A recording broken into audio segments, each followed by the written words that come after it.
Alright, what is up guys, and today I have a video of the Modern Warfare 3 perk slots which I'm going to be covering, and hopefully you guys, I'm just putting over some Modern Warfare 2 gameplay, and I did a little bit of a color correction because for some reason it came out kind of grayish. I don't know if like one of my wires wasn't in all the way or something, so I just did a color correction over it. But yeah.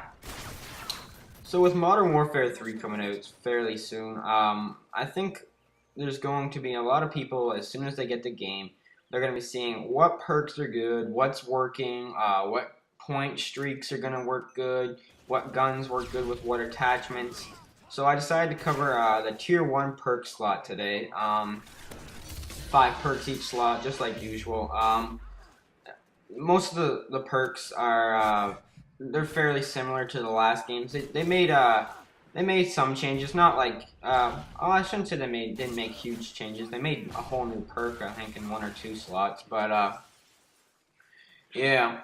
So one thing that I noticed about these perk slots is that they don't really have like the douchebag perks. Like they took out One Man Army, Danger Clothes, which is always a cool thing. And I don't know, the perks seem a bit more balanced in this game, which I'm looking forward to. So let's get into the Tier 1 perk slot.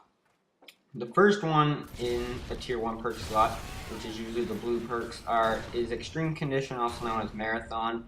It is sprint longer distances, and the pro version is climb obstacles faster. I don't know, I could see myself using that sometimes. The next one is Sleight of Hand, which is faster reload, and the pro perk is not faster aim down sights. That is a whole different perk. And there's my phone. And the pro version of this is faster weapon swapping. So if you guys are familiar with Black Ops, Scout Pro is the pro version for Sleight of Hand in this game. I could see myself using that perk a lot. It seems useful, so that might be one of my go-to perks. I'm not sure yet. Scavenger, I think we all know Scavenger is reload ammo from bags, so you can go and find more ammunition in like the little blue colorful bags. And the pro version is the same, is that you start off with more ammo, extra ammo. So it's the same old Scavenger. More likely you'd use that for if you're going for a high kill streak or point streak, or you're trying to stay alive for a large amount of time. But I'm not sure if you can replenish grenade launchers, stun grenades, claymores, equipment. I'm not sure if you can do that. I have no idea, guys. The next perk is Blind Eye, and this one's going to be interesting. It's a mix between Ghost and Cold Blooded from past Call of Duty titles such as Modern Warfare 2 and Call of Duty Black Ops. It is undetectable from the air support, which is kind of like Ghost Pro / Cold Blooded. And it has faster launcher lock-on and extra damage to air support is the pro version of that. I don't think I'm going to be using that perk too much because when you play in a full party such as myself, the enemy team doesn't really get air support very often, and this does not count as UAVs, counter UAVs, and such like that. This is like chopper gunners, you know, like attack helicopters, it's like, you know, AC-130s, stuff like that.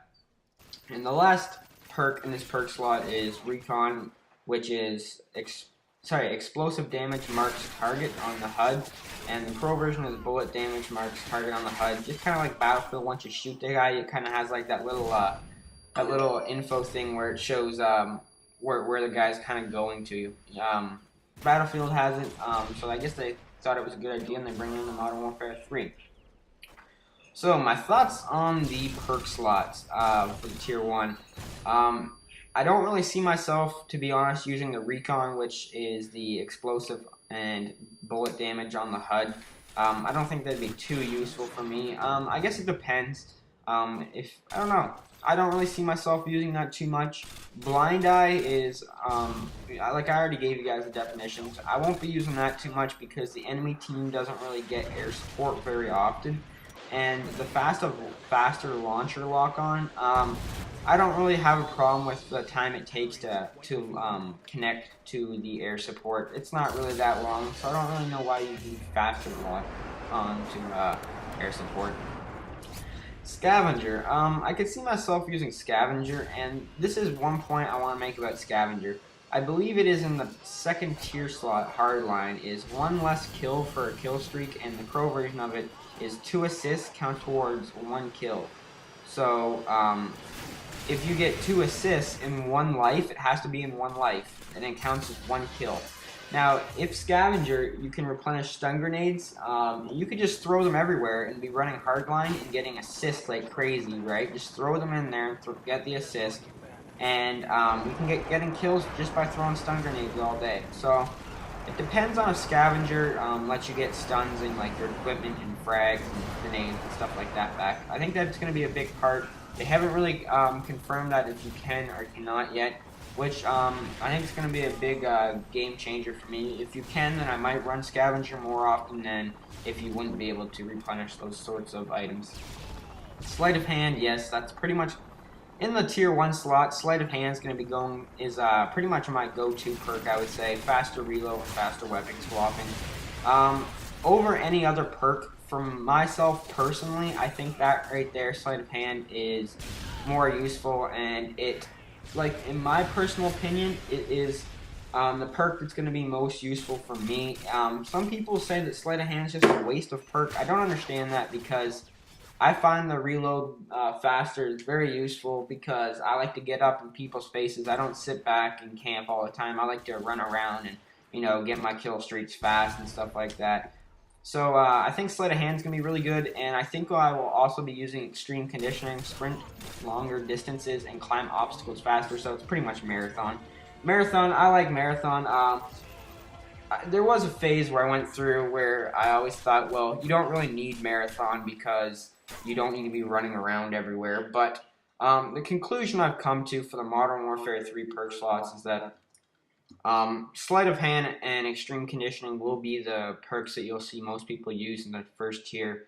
And that's just my opinion as of so far, so leave some feedback, guys. Peace.